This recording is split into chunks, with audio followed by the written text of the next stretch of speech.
childhood development and things like that? No. I didn't like children.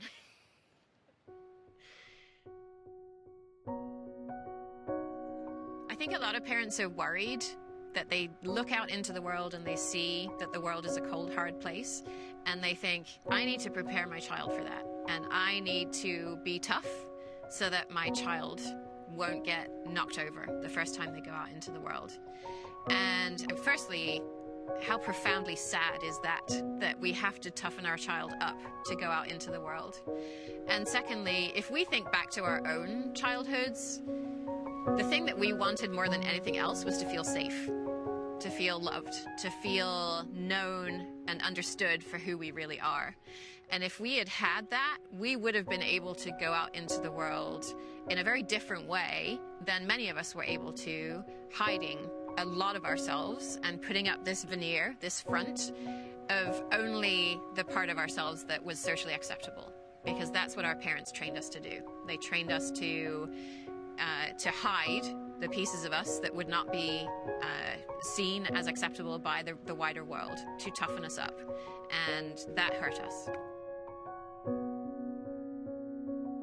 The hardest judges of parents that I see are the parents themselves. And I think that's because parents have really internalized the societal messages that we have, that you have to be good at this, you have to raise your children right, you have to make sure that they have a good career and get into the right schools and do all the right things.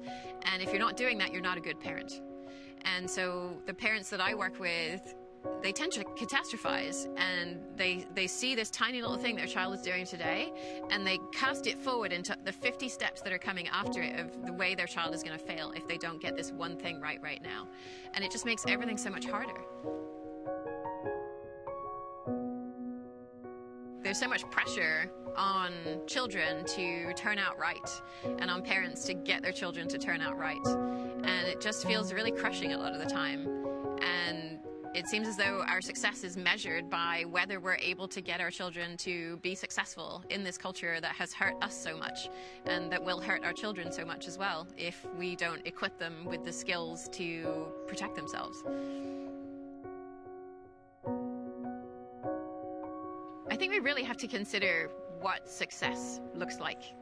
And if success does look to us like having a white-collar job and doing well, getting married, having 2.4 children, then parenting the way we were raised may not be a terrible thing.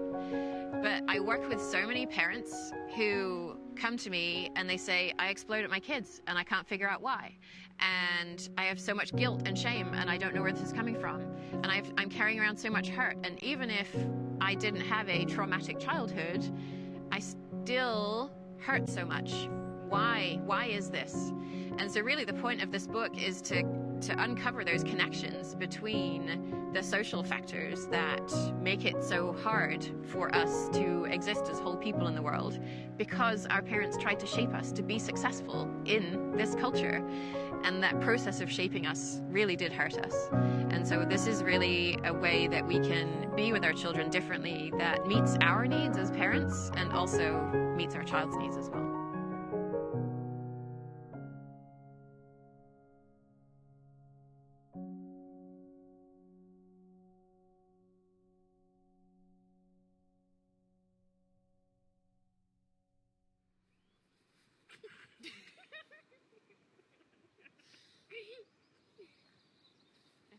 I think he snorted. Someone snorted. Do you really have holes in your pants already?